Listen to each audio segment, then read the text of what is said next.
Bueno, pues ahora sí, vamos a continuar, vamos a iniciar la jornada del Instituto de este año y en esta ocasión me honra presentaros al primer ponente. Él es Federico Martín de la Escalera Cutilla, muchos de los presentes le conocen. Él es ceutí, descendiente de una de las familias de más arraigo de nuestra ciudad. Doctor ingeniero de minas por la Universidad Politécnica de Madrid. Su carrera profesional se ha desarrollado en el ámbito de la investigación y el desarrollo aeronáutico y en la docencia como profesor de varias universidades privadas, entre las que destaca la Universidad Carlos III. Desarrolla su actividad de investigación y divulgación precisamente de la revista Tropas Coloniales, uno de los órganos más importantes, como sabemos, de expresión del africanismo, de la que su abuelo, Antonio Martín de la Escalera, fue director y redactor jefe. Su tesis doctoral en la UNED precisamente versa sobre esta publicación y es autor de varios libros, entre ellos 12 años en la Yevala y Memorias del comandante de ingenieros Federico Martín de la Escalera. Os dejo con Federico, que precisamente va a abordar, nos va a hacer una sinopsis de la revista Tropas Coloniales, así que Federico, cuando quieras. Muchas gracias. Son los...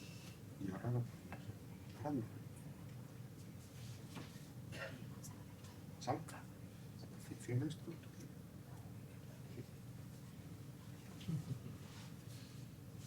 Vale.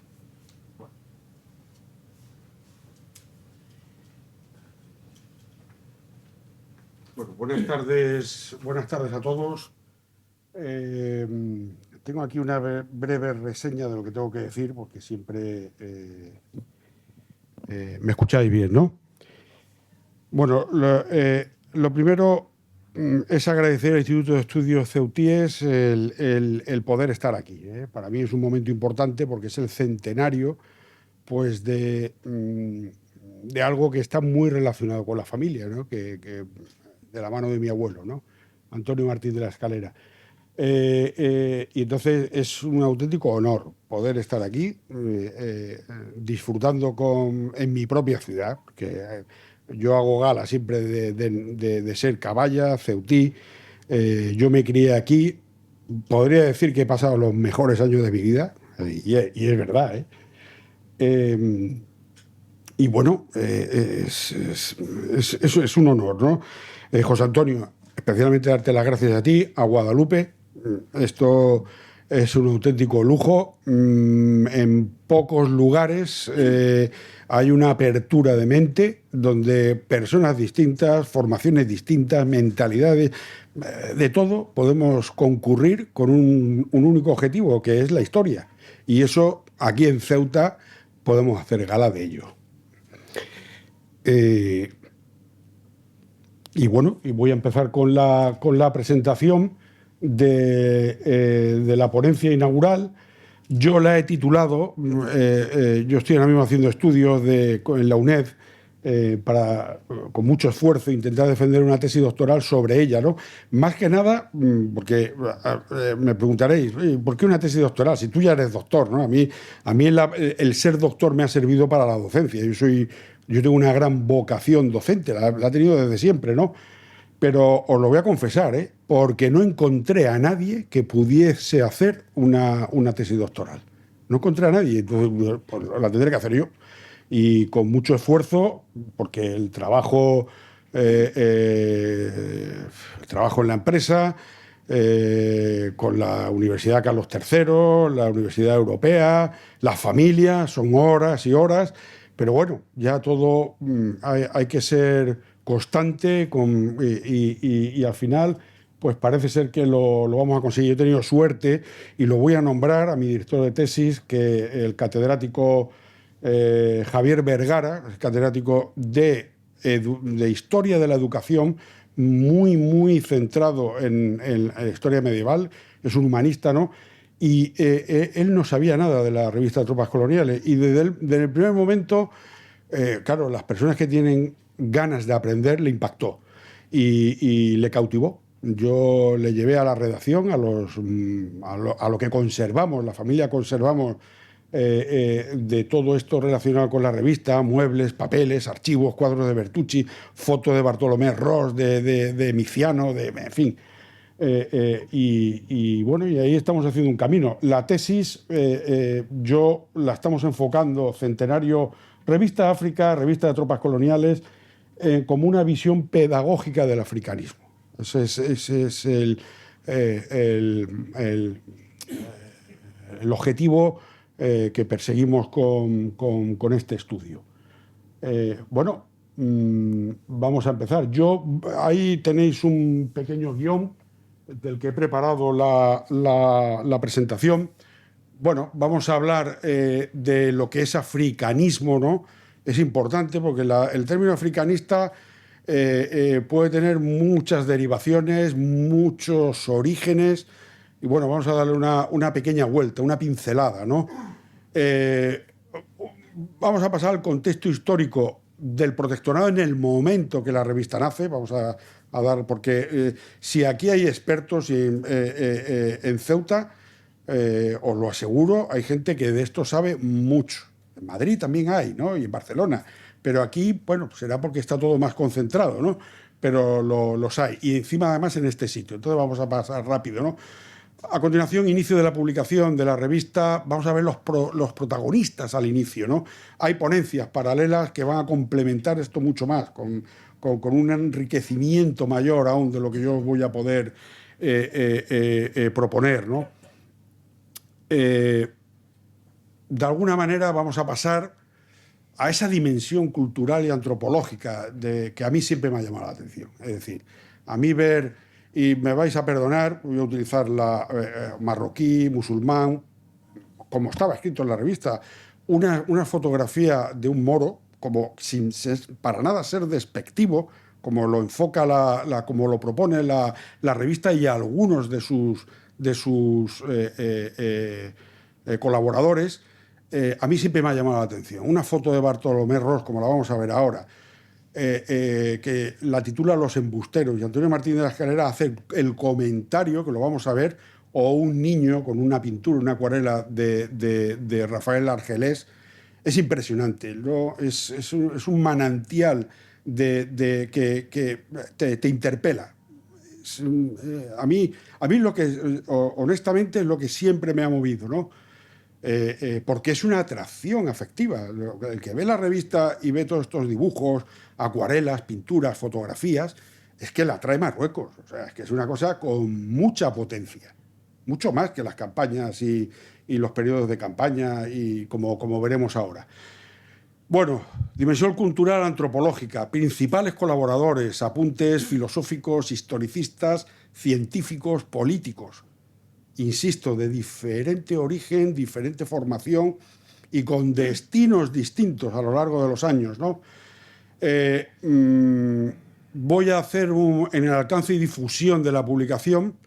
El interés por el protectorado es una cosa que, bueno, yo la publiqué el otro día en la charla que tuve la oportunidad de dar en el Ateneo. Es una primicia de papeles que tenemos de la redacción, lo vais a ver. Y bueno, vamos a ver un poco una pincelada sobre la visión actual sobre la revista, qué visión hay actualmente, ¿no? Y conclusiones. Bueno, tengo una hora, yo he puesto el contador a la cuenta atrás y empezamos. Voy a intentar ser con el tiempo para poder que mis compañeros puedan disfrutar también del mismo tiempo. Bueno, definiciones, la definición del africanismo. Bueno, ahí tenéis varias. Yo, desde luego, personalmente, con la que estoy alineado es con esta que hay en el centro, que es la que viene en la Real Academia de la Historia, una definición que es un grupo de personalidades españolas, africanismo español, no orientalismo, es un término más que podríamos darlo a lo francés, ¿no? Personalidades españolas que durante la segunda mitad del siglo XIX y principios del XX, y además por razones históricas, geopolíticas, consideraban que España debería estar presente en el continente africano, especialmente a partir de esa gran conferencia de Berlín, donde se ve que las grandes potencias miran hacia África, ¿no? Entonces, ahí se crean una serie de sociedades geográficas, la Real Sociedad Geográfica, y hay personalidades que avalan todo este pensamiento. Bueno, esta es una definición. Hay más, la que tenéis arriba, forma de militarismo identificada con los militares africanistas en la primera mitad del siglo XX, ¿no? Entre los que destacó Francisco Franco. Es otra visión. Ahora vamos a hacer una breve discusión sobre eso, porque puede tener sus matices. El término africanista es un término que también está acuñado en el régimen pasado, en el régimen de Franco, de la dictadura de Franco. Y ahora, cuando pasemos a la siguiente, lo aclararé. Y después, bueno, hay definiciones que son más agresivas, ¿no? Definición francesa. Esta aparece en el Le Figaro, esta está defendida por María Rosa de Madariaga y el coronel de caballería retirado, ya fallecido el hombre, Blanco Escolá, que lo definían como una mentalidad militarista intransigente cuya última manifestación conocida dio lugar al franquismo. Bueno, yo personalmente, valoro más y sobre todo la revista, aunque podríamos pensar otra cosa, me alineo más sobre esa definición que aparece en el centro. Bueno, aquí hay una serie de fotos de personalidades, de militares. Todos ellos estuvieron en África, todos. Y unos estuvieron muchos años. El primero que hay es el general Riquelme. El general Riquelme, además, en el 24, es el que sostiene toda la defensa de Cinat, de todo, que había un apeadero de tren. Y ahí este general, pues, bueno, dio batalla y tuvo que frenar a toda la embestida del crimen. Tenemos al lado al coronel, también general durante la República, José Asensio Torrado, africanista, pero muy metido en la política africanista y muy comprometido. Os lo puedo decir esto por las cartas que tenemos. Las cartas de los archivos aparece mucha correspondencia con José Asensio Torrado. Yo he puesto aquí a Vicente Rojo. A Vicente Rojo cuando estaba en África. Es que Vicente Rojo también estuvo en África. Aquí tenemos al general Miaja, en Melilla. ¿No estuvo en África? Claro que lo estuvo. Es decir, y aquí tenemos al insigne, bueno, conocido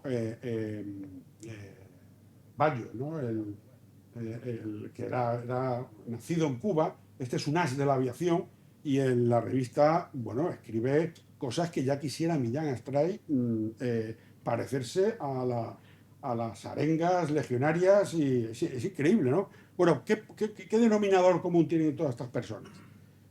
El general Riquelme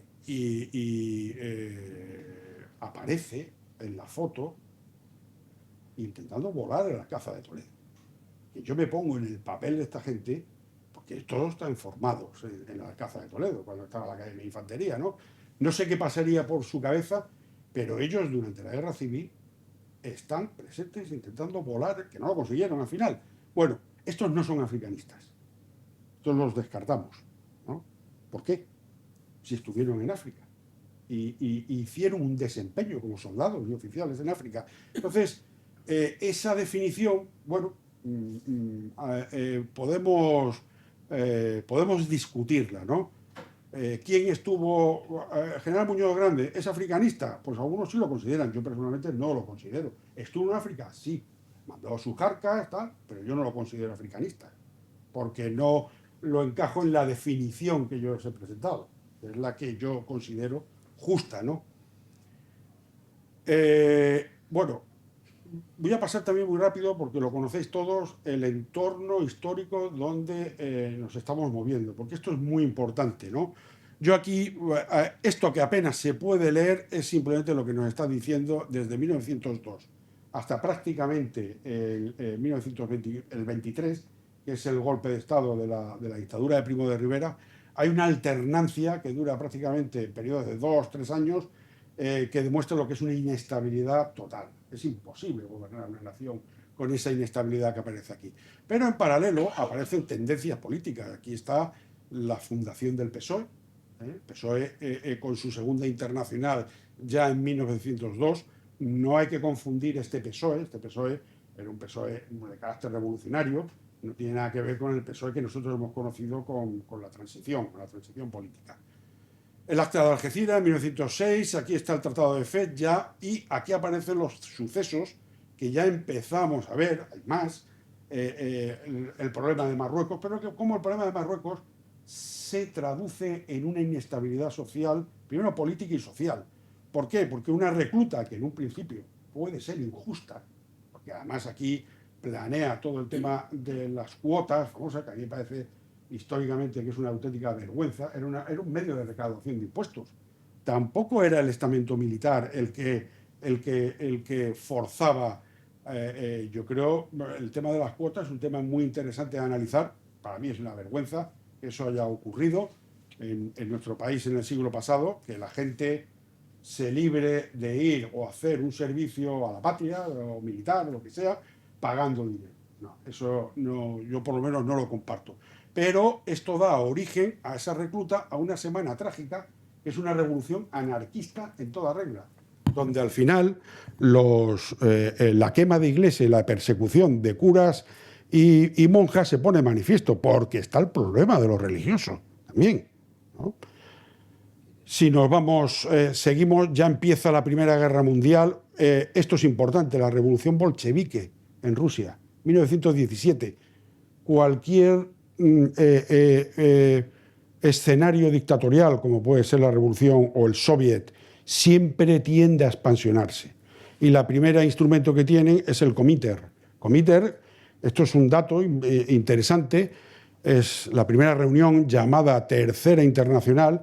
En su tercer punto da la recomendación de que en todos los territorios donde hay acción colonialista, como le queramos llamar, hay que favorecer la insurrección. ¿Por qué? Porque posiblemente es un mollar, es un hueso donde agarrarse para desestabilizar al país. Bueno. Bueno, se firma el Tratado de Versalles, aquí está el asesinato de Dato. Fijaos, este es otro escenario que da mucho que pensar. Toda la alternancia de altos comisarios. Esto no es sano. Es una cosa que no nos dice una estabilidad. El primer residente francés tenían una estabilidad muchísimo mayor y esos eran más colonialistas que nosotros. Bueno, la entrada en Saguenay el 14 de octubre, momento importante, como lo es el derrumbamiento de la comandancia de Melilla con la rota el desastre o derrota de Anual. Bueno, estamos ya acercándonos al 24. Fijaos que aquí yo he puesto la derrota de Francia en el río Guarga. Esto es importantísimo. ¿Por qué? Porque es el momento que la revista se hace eco con varios autores, de que es necesario una concurrencia, vamos a llamarlo de un punto de vista ingenieril, una concurrencia entre Francia y España. Y aquí, autor de un escritor que a mí me parece un personaje también interesantísimo, que es Léon Rollin, que es un periodista, da unos ejemplos, iba con su libreta, su carnet, tomando notas, recorriendo el Rif, y quedaba con militares españoles y franceses, y ahí había una camaradería que lo cuenta en la revista. Y entonces lo que no podía entender es que como Francia y España no se ponían de acuerdo en acabar con este problema. Al final la realidad se impone. Claro, cuando despiertan al gigante francés, que es en esta derrota que aparece. Todo esto vosotros lo conocéis muy bien. Va a llegar el desembarco de Alhucemas, fijaos, del 24 al 25. Para mí la pacificación se consigue ya el 26... Es durante el 26. Abdelkrim tiene ya los días contados. A partir de que Abdelkrim despierta al gigante francés, como yo llamo, tiene los días contados. Y son escasos 3 años desde que empieza la revista hasta que se llega a la paz. Muchos lo llaman control, es una paz, pacificación, y hasta lo que es el periodo de independencia, con sus más y sus menos, pero podemos decir que hay una estabilidad en la zona. Este es el contexto político. La revista, bueno, no me voy a entretener en esto. Ya sabemos a lo que España la atomización en estos territorios, la falta de control. El Bled del Siva se llama el perro sin control. En árabe culto, le llaman perro sin coltón, Maccén el granero, que es el que está acogido por el Estado, ¿no? Bueno, pues, nosotros nos enfrentamos a este problema. Yo la penetración política la veo muy difícil. En el año 24, ¿qué pasa? Bueno, pues en el año 24, muy conocido también de todos vosotros, y paso rápidamente, llegamos las líneas de Abdelkrim, bueno, esto es más bien la embestida, la expansión de Abdelkrim. Prácticamente la zona de Melilla permanece prácticamente constante después de la reconquista de los territorios perdidos con la Rota del 21, pero lo que está pasando aquí, que es que está llegando casi a las puertas de Tetuán. Y esto, en el aniversario de la dictadura de Primo de Rivera, que fue en septiembre, la dictadura fue en septiembre del 23, va a ser el aniversario, tenían pánico de lo que podía pasar aquí. Pánico y eso, además, si añadimos comentarios, entrevistas de abandonismo, de que no queremos más muertos, ni queremos gastar más dinero, ni queremos y queremos cambiar Ceuta por Gibraltar y cosas de estas, crea, y es cierto, una inquietud en la oficialidad que hay en Marruecos. Bueno, esto realmente no es fiel a la realidad. No lo es porque yo básicamente lo veo porque el que va a caballo es enemigo tanto del ejército europeo, que era el español, como del sultán de Fez. Es como lo veo yo. Pero bueno, han hecho ese sello y, en fin. Finalmente, ¿qué le pasa al cirujano, ¿no? de acero, de hierro, de acero, ¿no? Le llaman de acero, ¿no? Que, bueno, empezamos el año con que no sabe dónde meterse, no sabe cómo arreglar el problema de Marruecos, se convierte en alto comisario, se convierte en jefe absoluto de todo el ejército de Marruecos, baja a Marruecos, intenta arreglar, pero al final, pese a los hechos de Bentiev, y incluso algún, que yo los hechos de Bentiev no tengo muy claro lo que pasó ahí, pero lo que sí que tengo claro es que el teniente coronel Franco, después de esa comida, sale muy reforzado. Después, sale muy reforzado. Eso hay un artículo de Ricardo de la Cierva y ahí, bueno, es una entrevista que le hace al mismo Francisco Franco, y le pregunta sobre lo de Bentiev, y Franco lo niega. No, lo que pasa es que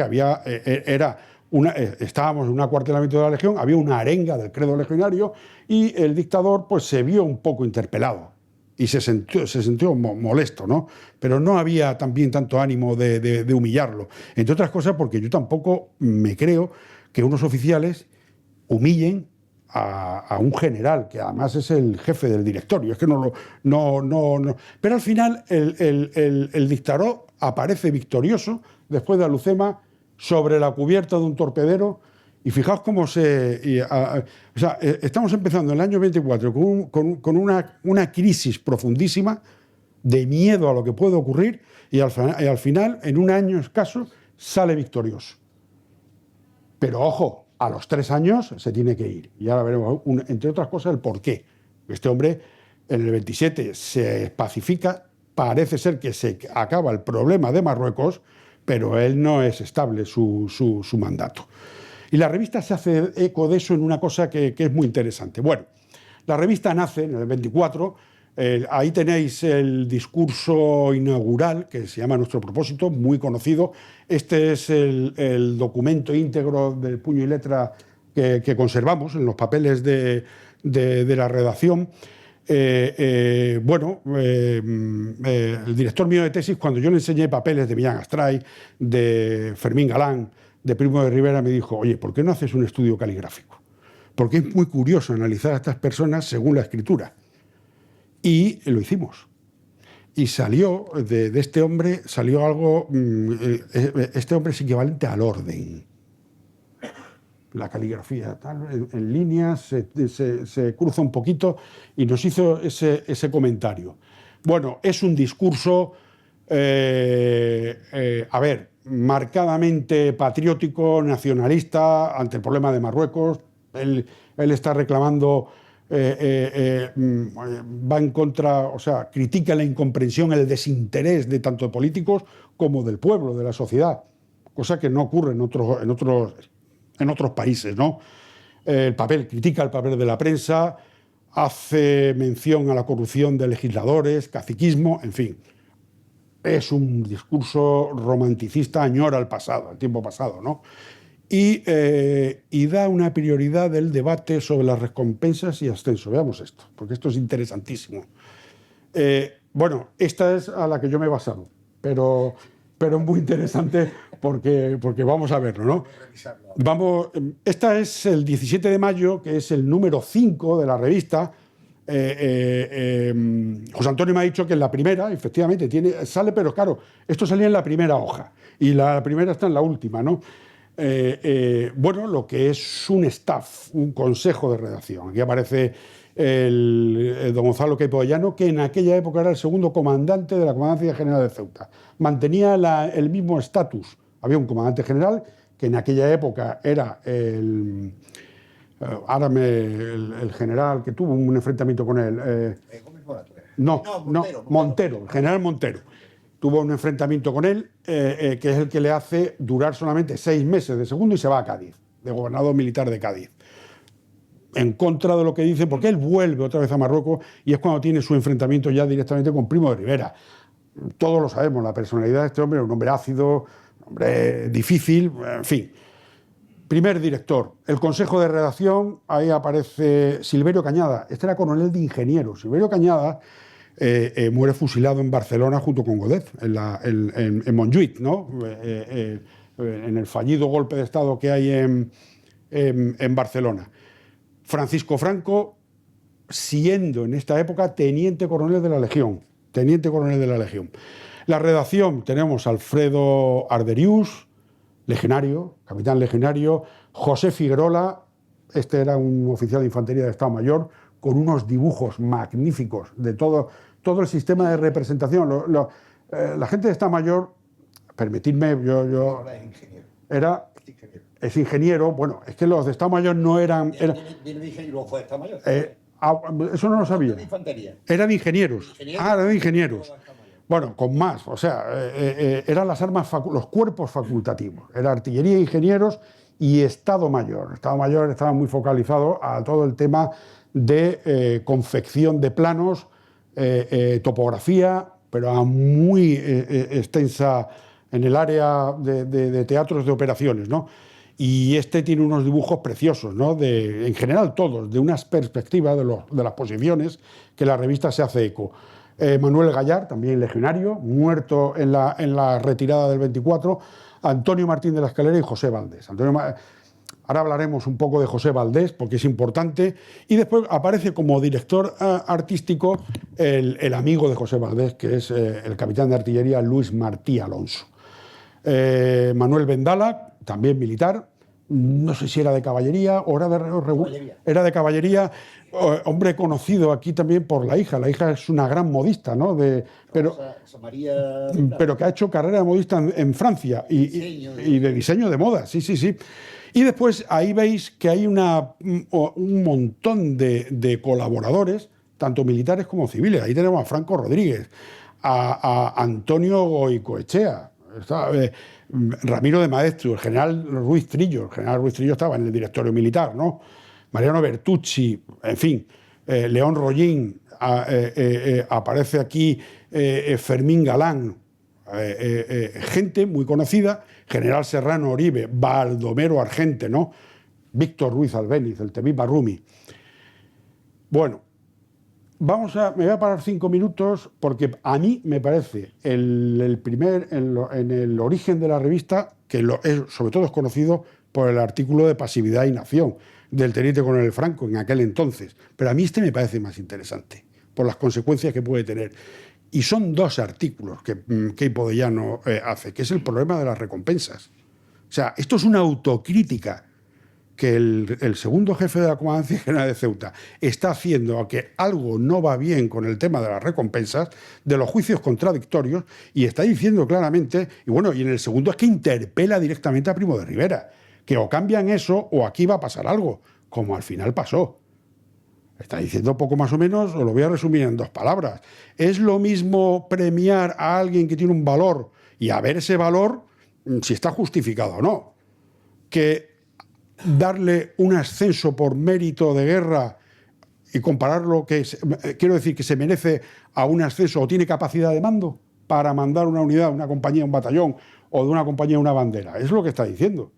Y después está hablando que los juicios contradictorios, que bueno, se dilataban en el tiempo hace el olvido. Después yo no me acuerdo, o sí, o me puedo poner de acuerdo con uno o con otro. Y eso pasó.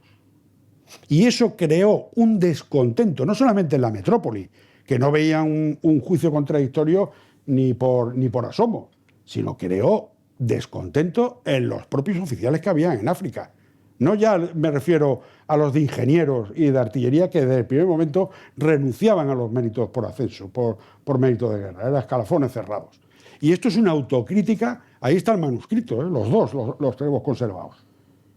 ¿Y por qué digo que tiene una trascendencia importante? Porque acabado en el 27 el problema de Marruecos, Primo de Rivera no dura más de 3 años. Y os recuerdo que en parte a Primo de Rivera hay una gran parte que se opone tanto, y Primo de Rivera arrastrará al rey. Y una gran parte de los opositores viene de las filas y compañeros de armas. Y el motivo es este. Primo de Rivera, cuando llega al poder, con el tema de los ascensos y lo que podría ocurrir en el Palacio Real, es un poco arbitrario. Y él está haciendo autocrítica. El general Quepollano en la revista está haciendo autocrítica de ello. A mí me parece muy interesante. Bueno, vamos a hablar de estos dos personajes, estas 2 personas, el comandante Valdés Martel y Luis Martí Alonso. Bueno, sobre todo Valdés Martel, yo recomiendo que hay un libro muy bonito, escrito por su hijo, que era un general de caballería, Valdés Cabana, ¿no?, ya fallecido, que se llama Memorias de África, Memorias del comandante Valdés, ¿no? Y cuenta un poco, bueno, cuenta con detalle lo que pasó aquí, ¿no?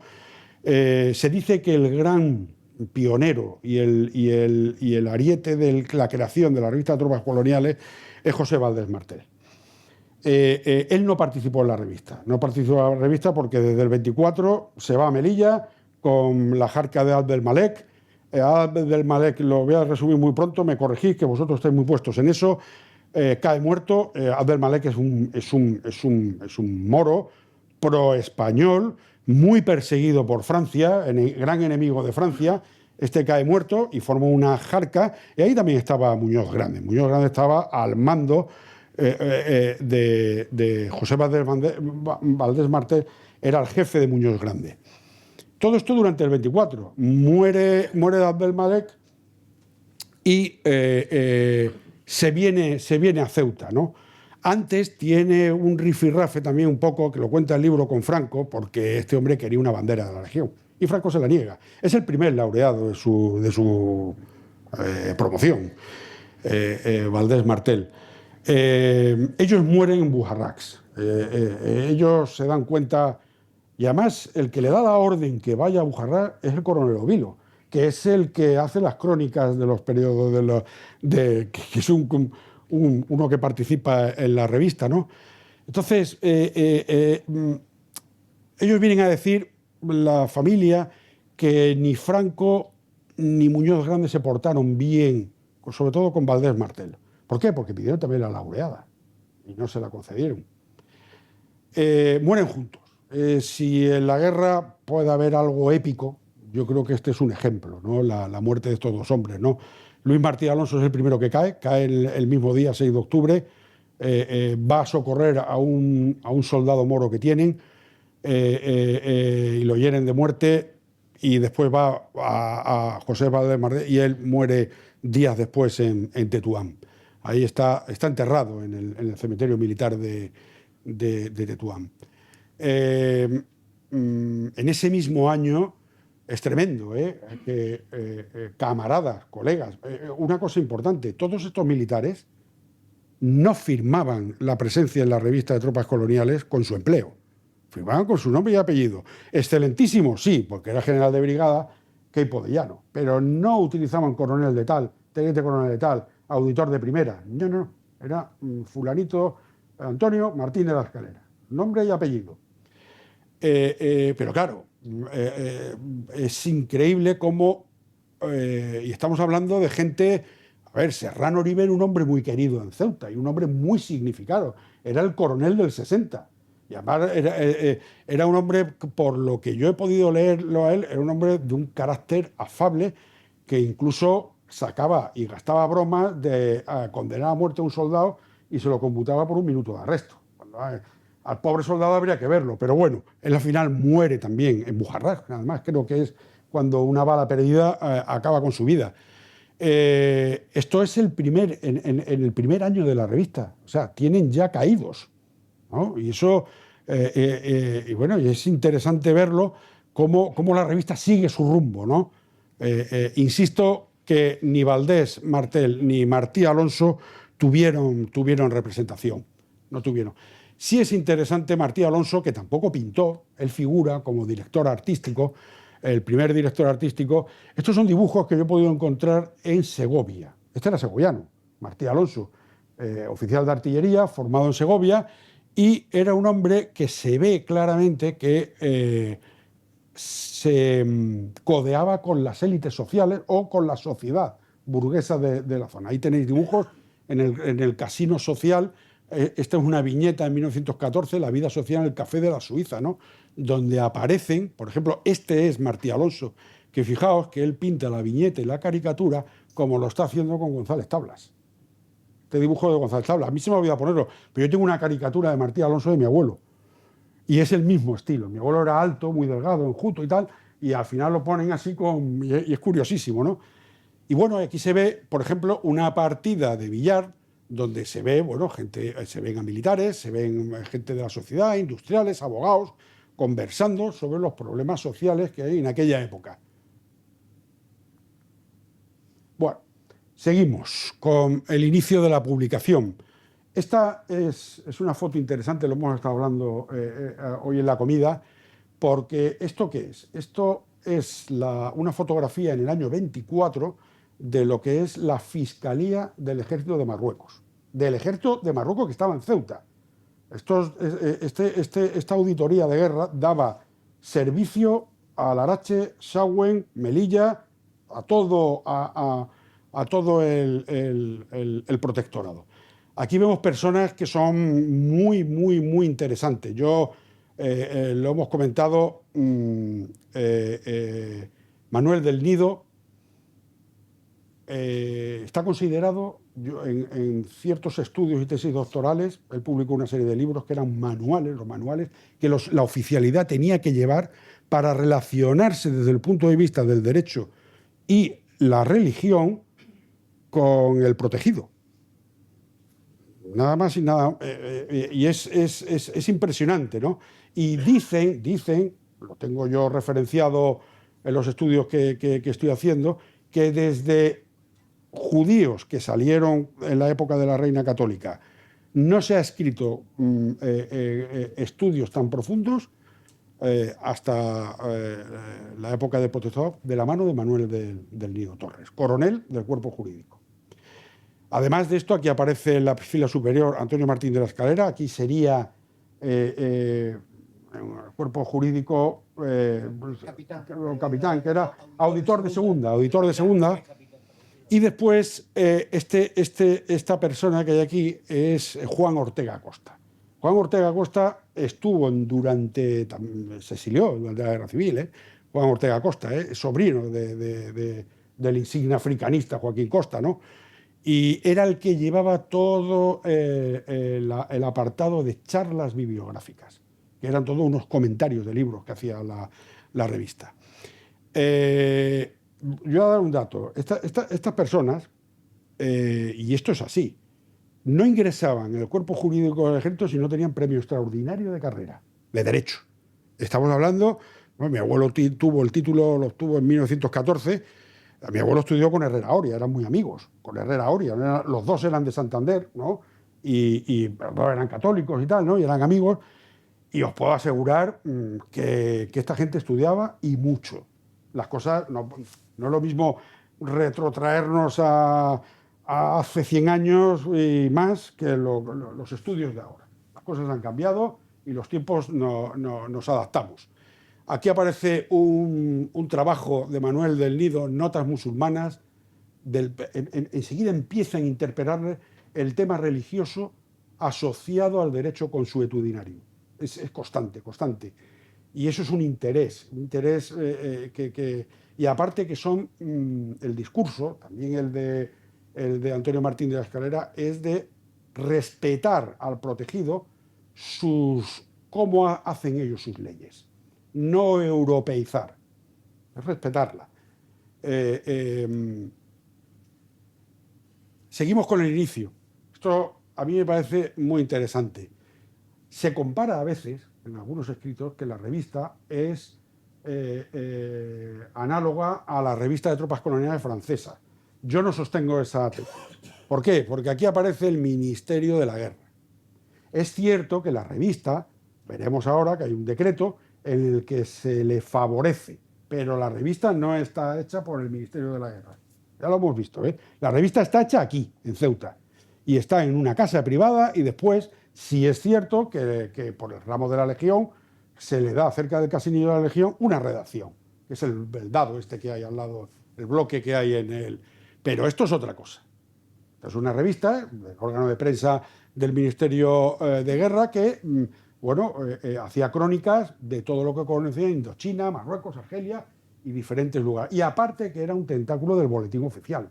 O sea que la revista sí tuvo una intentona, pero lo abandonó enseguida, porque no era boletín oficial del Estado. Y después hay otra cosa, que es lo que vemos aquí. Es que desde el primer número, que lo has visto. Es que, esto había que hacerlo realidad. ¿Y cómo se hace la realidad? Pues con dinero, como todo. En aquella época hacía falta dinero. ¿Cómo se hace el dinero? Pues con propaganda, con publicidad. Y además a mí esto es una pequeña muestra de lo que yo he puesto aquí, ¿eh? Si veis, yo aquí lo que veo es el momento, sobre todo comercial y económico, que seguro que también iba asociado también a la pobreza, ¿eh? Porque cuando hay dinero también hay pobreza. Eso siempre es así. De lo que es Ceuta y Tetuán, y es brutal. Ahí tenemos hoteles, bazares, importación, exportación, combustible, de todo. Y eso se ha hablado mucho, que es el beneficio de la internacionalización de Tánger, del beneficio que tiene Ceuta, ¿no? Pues ahí se plasma. Lo tuvieron muy fácil. Y además, tendrían que hacer su labor comercial. Estoy convencido. A mí me gusta poner esto porque no solamente son bazares y tal. Bueno, aquí tenemos los jabones del campo. Este es un anuncio adaptado a la revista, que ponemos un legionario que se está lavando las manos, y este es uno sacado del Blanco y Negro, que hay una señora que se va a tomar un baño. Un anuncio mejor, pero es lo mismo. Estaban financiando la revista. Bueno, vamos a empezar. También seguimos con el inicio de la publicación. Vamos más rápido. A ver, Parres y Alcalá, sucesores de Arturo Sierra. Hoy, viniendo en el barco, hay una revistita que yo he leído, que publican aquí, que estaba en el barco, y por lo visto es que la papelería, la Imperial, donde yo me hinché a comprar lápices y goma de borrar, pues yo como todos los niños estudiamos en los Agustinos, la Imperial está al lado de los Agustinos y sigue ahí, ¿no? Y además sale la dueña y un empleado que yo lo he conocido, a ese hombre. La dueña se llama Alcalá, se apellida Alcalá. Pues es impresionante, ¿no? Y claro, aquí viene la revista, la papelería de la Imperial, ¿no? Aquí José Luis Gómez Barceló, en unas conversaciones, conseguimos un hilo conductor y es interesante. Arturo Sierra es el primer motor económico de la revista. Es el que pone el dinero para imprimir. La revista, yo estoy convencido que si se hace ahora, Twitter, Facebook, redes sociales, por todos lados, porque además estos no eran tontos, y se sabían mover. Pero no, en aquella época había que imprimirla. Y en Ceuta había mucha capacidad, había muchas imprentas. Pero es que además, es que lo que se imprimía era de gran calidad, porque el primer número se ve que el papel es peor. Pero es que a medida que empieza la revista, el papel va mejorando la calidad de las fotos, de dibujos policromados, y eso era gracias a esta gente que imprimía. Claro, Arturo Sierra muere también junto con Valdés Cabana, con Valdés y tal, el primer año, y inmediatamente buscan otra imprenta, que es Parres Alcalá, y se hacen llamar sucesores de Arturo Sierra. Aquí tenemos una foto, tipografía, esto es la calle Antíoco. Esto es la calle Antíoco, pues no lo sé, por aquí se sube a la plaza del Teniente Ruiz, aquí es donde están los pabellones militares, esto y aquí estaría el Colegio de los Agustinos. Yo esto lo he conocido. No tanto, yo creo que este edificio yo no lo llegaba a conocer, pero aquí se ve la tipografía y después aquí se ve cómo le cambian el nombre de Parres Alcalá por temas de masonería y tal a la papelería Imperio o la Imperial. Es interesantísimo esto. Pero vamos a seguir, porque la revista como tira a la hora de hacerse papel, es que después aparece la editorial Hércules. Ya no es imprenta, es editorial Hércules. Entonces aquí aparecen estos señores. Este es Ignacio Bauer Landauer. Ignacio Bauer Landauer es una familia, el padre, viene aquí a España a hacerse cargo de una de las grandes economías, de las grandes riquezas de los Rothschild, ¿vale? Entonces una gran fortunas que en España empiezan a invertir y vienen, estos son judíos, y vienen a hacerse cargo de ella. Y ellos, fijaos que hay una federación de asociaciones hispano-sefardíes en Marruecos, donde el rey es el primer patrono. Y después está Primo de Rivera como presidentes honoríficos, ¿vale? Lo veis aquí, Marqués de Estella, el conde de Jordana, como alto comisario, y están ya los presidentes ejecutivos, que son José Franco Rodríguez, y vicepresidente que aparece Ignacio Bauer Landauer y Manuel López González. Estos dos son los promotores de lo que se llama la Compañía Iberoamericana de Publicaciones, el CIAP. Esto es la mayor compañía de publicaciones que hay en toda España en el momento, con abarcan todo el territorio español, Iberoamérica, con una gran profusión de publicar. Y la editorial Hércules está integrada en el CIAP, ¿de acuerdo? Y la revista se hace con la editorial Hércules, la edita. Madrid, Tetuán, Ceuta, Tánger, Casablanca. Esto está sacado de una contracubierta de la revista de tropas coloniales. Pasa una cosa, llega el 27, y aquí hay un punto de inflexión que también es interesante, que es que se quedan sin la editorial Hércules. Entonces, ¿qué hace este señor, que es Antonio Martín de la Escalera, que es mi abuelo? Lo que hace es hacer una cooperativa. O sea, propone una cooperativa que es lo que da pie a la famosa imprenta de tropas coloniales. Esta imprenta que estuvo debajo, ahí en Valdecaballos, debajo del Casinillo de la Legión, Fuentecaballos, perdón, en un principio estuvo ahí, pero después estuvo en Tetuán. Durante la Guerra Civil está en Tetuán, porque yo tengo documentación de pagos que se hacen, y era una cooperativa. Una cooperativa donde aparecen unos trabajadores que se apellidan Godino, que cuando mi abuelo desaparece, la familia les cede a ellos la imprenta África, que después formó parte de la imprenta Godino. Es la historia de la revista de tropas coloniales aquí en Ceuta, toda entera. A él le hace un número especial. Este número es difícil de encontrar, yo tengo uno. Es pequeñito, es muy chiquitito, es muy pequeño. Al 1 de enero de 1928 está en la biblioteca. Yo lo tengo en papel. Además tiene una ermita de San Antonio pintada por Benigno en Murcia, que es precioso el dibujo. Y le hacen un homenaje que le dedican este número extraordinario a su comandante, le llaman así, ¿eh? Y la revista sigue su camino. Bueno, vamos a hablar de protagonistas al inicio de la revista. Pasividad y nación. Todo el mundo conoce este artículo del entonces teniente coronel Franco. El artículo está bien escrito. Yo no puedo decir otra cosa. Lo lees y es diáfano, claro e inequívoco. Ahí dice que pasividad e inacción son en la guerra forzosos aliados del vencido. Y lo que está diciendo, pero tampoco se decanta a decir tenemos que hacer esto o lo otro. Lo que está diciendo es que si tú vas con la bicicleta y te quedas parado, a ti la mecánica te mantiene en equilibrio, si no, te caes. Pasividad e inacción. Yo quizás también lo veo interesantísimo, los mandos, porque viene a decir lo siguiente. Básicamente es una crítica a que, vale, llegan a una posición, sabéis, todas las posiciones de los bloqueados, todo el esfuerzo, la sangre derramada. ¿Para qué? Para que después se tienen que quedar con las manos cruzadas. No tienen acción política. Y el moro es volátil. El moro pasa el tiempo y puede reaccionar de otra manera. Y al final, todo lo que se ha hecho con sacrificio se deshace. Eso es lo que viene a decir en ese artículo, los mandos. Antonio Martín de la Escalera, esto lo pongo porque esto es un librito de la Llevala. Yo el que tengo está dedicado a él, del capitán Mauricio Capdequí. Este era un oficial de la policía indígena. La policía indígena eran jefes interarmas, o sea, eran de cualquier cuerpo o arma. Y bueno, aquí siempre hay autores que hablan de que, volviendo al africanismo, son africanistas, por ejemplo, Blanco Izaga, por ejemplo, Blanco Izaga y Fermín Galán, María Rosa de Madariaga. En algún texto suyo dice, africanistas son Blanco Izaga y Blanco Izaga,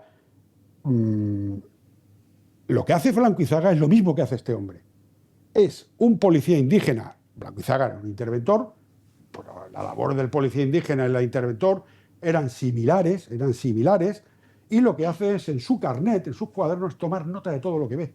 Pero todo lo que ve desde el sentido antropológico. Y escribe un libro. Y ese libro, claro, Mauricio Capdequí, estaba en el puente cuando arrestan a su hermano con la construcción de un puente ahí en Tetuán. Eran de ingenieros, ¿no? El Federico Martín de la Escalera y estos eran de la misma promoción. Y fijaos lo que dice en el texto. En este libro está donde están andados los primeros pasos de una labor tan necesaria y fundamental para hallar fórmulas para que la inteligencia, el capital y el sudor del colono español pueda asociarse a las del propietario y labriego indígena y atraer sobre nuestro radio de influencia un próspero porvenir en la agricultura. Está marcada como en el croquis de un ingeniero, una gran vía de penetración. Sepan seguirla cuantos hayan. Es un libro que aparte que toca temas antropológicos y sobre todo de índole de derecho y religión. Al principio empiezan los dibujos de Bertucci. Al principio Bertucci no pintó a soldados, en mi opinión. Bertucci, como los fotógrafos, pinta a la sociedad marroquí de aquel monte. Pero en un principio tiene que hacer murales, pinta murales, no solamente de la Legión, lo hace con los regulares, los hace incluso hasta de artillería y tal, y pinta a la caña. Estos dibujos los conservamos. Y bueno, aquí aparecen unos textos, que muchos de ellos son de Antonio Martín de la Escalera. Los directores artísticos en el principio eran ambos, hacían un binomio muy interesante como vamos a ver ahora. Fermín Galán, el gran icono de la República, fusilado pues, en la dictablanda, ¿no? Con la sublevación de Jaca, ¿no? Aquí, fijaos, esta carta le está escribiendo a Valdés. Esto está escrito en diciembre del 23, cuando estaba todavía de policía indígena en el Lauro, vamos a ver la fecha. Y aquí le está proponiendo un proyecto que le está diciendo que se lo ha dado al alto comisario y que le dice que no le ha hecho ni caso. Y el proyecto es el artículo que aparece de los grandes caídes, ¿veis? Esto está escrito el 9 del 12 del 23, firmado con Fermín Galán. Era un hombre inquieto, pero él, al final, yo creo, es una opinión personal mía, que al final el no concederle la laureada le provoca a él un malestar y sufre una metamorfosis también.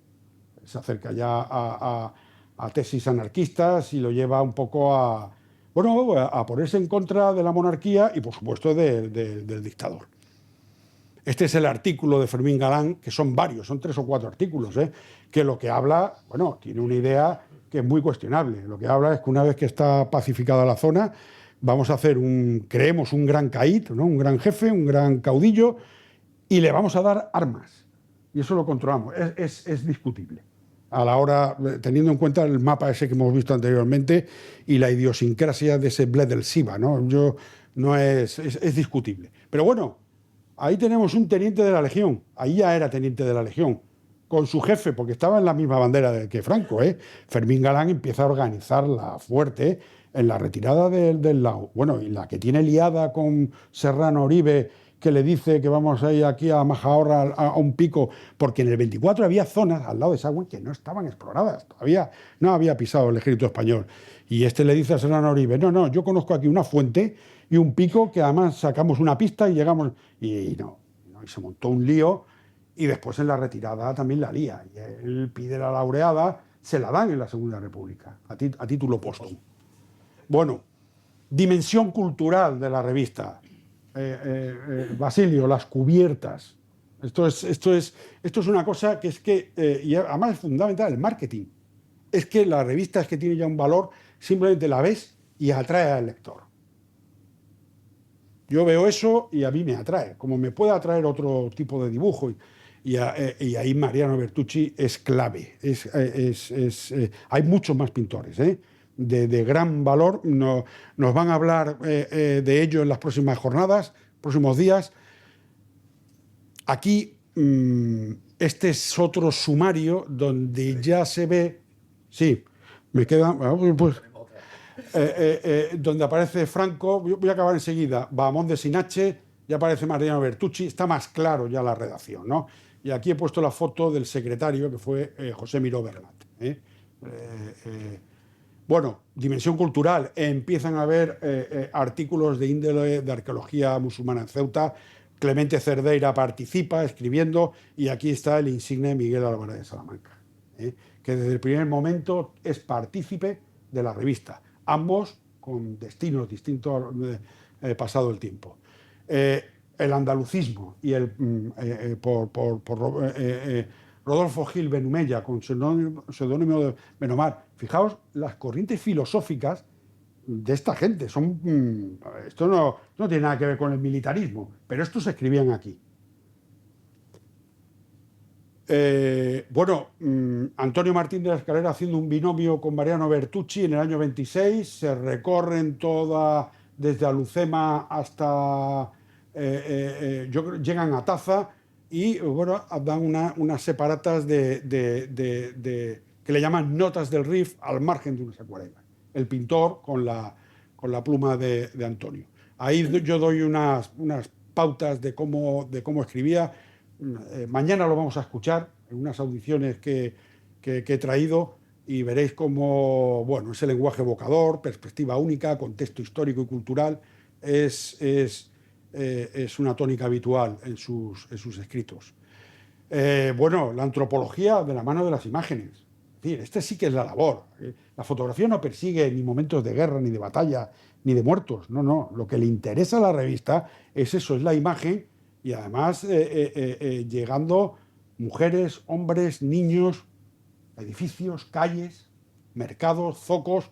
A mí de la revista Tropas Coloniales es el dibujo que más me gusta. Es de Rafael Argeles, Es un niño que está pintado, es una acuarela. Yo tengo el original. Y lo que es una auténtica pasada es el comentario que hace Antonio sobre el estupor que le produce al niño, que no sabe lo que está haciendo, pero está leyendo las suras del Corán o versos del Corán, y pese a eso, a que no sabe qué está haciendo, es algo que se repite durante los años, siempre, tiene una historicidad, ¿no? y una tradición. Básicamente una principales colaboradoras, ahí tenéis una poco de estadística, Gonzalo Reparaz, García Figuera. Vamos a ver un poco. Gonzalo Reparaz, este es el más prolífico en escritura. Desde el 27 hasta el final, toda una historia contada de lo que es el Mediterráneo, la historia del Mediterráneo. Se exilia a México, diferentes orígenes. Ahí tenéis manuscritos Benumella, de familia de moriscos, ¿de acuerdo? Ahí lo tenéis también con su filosofía del arabismo y el panarabismo. Muy interesante el coronel Massin Hidal. O sea, aquí tenéis un militar que es farmacéutico, donde desarrolla un estudio y divulgación de todo lo que es la botánica, naturaleza marroquí, donde aparecen trabajos etnográficos, etnobotánicos, jardinería, mineralogía. Bueno, yo no voy a hablar de don Tomás García Figueras. Yo creo que es el gran artífice y organicista, su pensamiento de lo que es el protectorado, de una visión política. Ahí hay un artículo que yo no estoy muy de acuerdo con él, escrito en el 64, donde dice que Bertucci y mi abuelo eran los grandes, sus dos grandes colaboradores. Bueno, allí yo creo que Franco fue un director nominal, que además lo dice efectivamente. Bueno, Teodoro Miciano, este es un gran pintor traído por don Tomás a la revista jerezano. Está considerado, junto con Goya, como uno de los grandes grabadistas.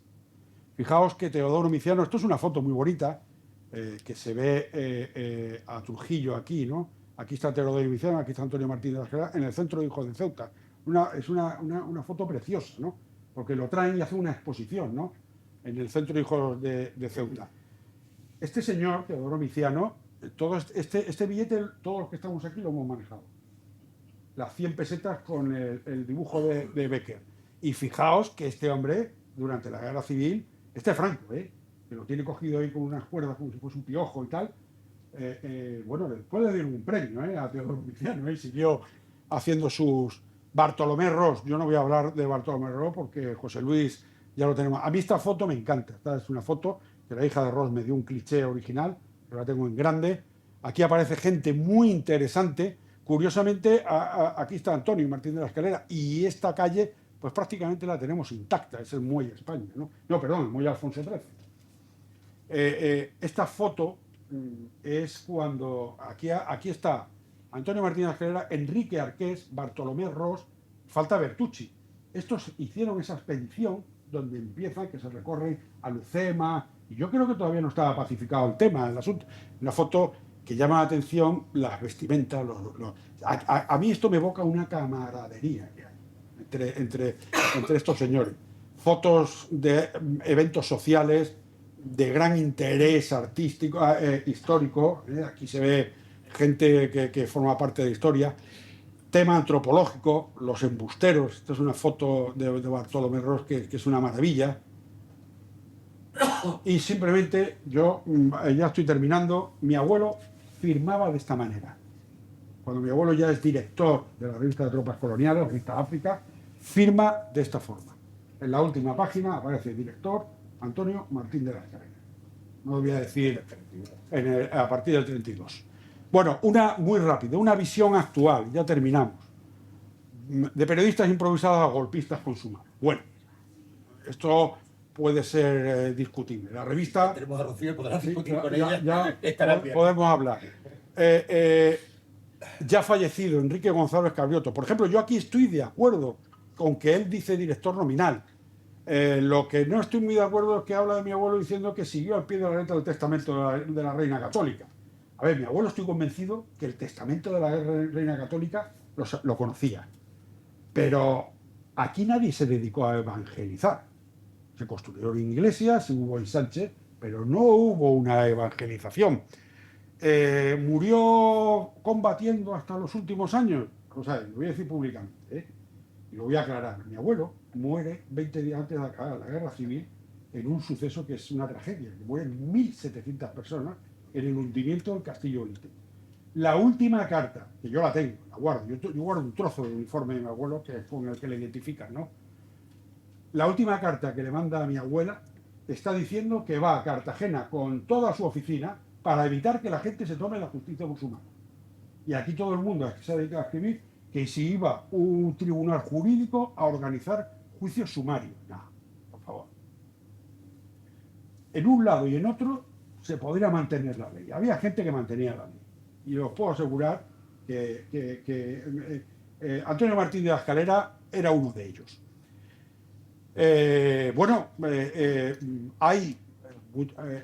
Yo aquí, para finalizar, no comparto esto.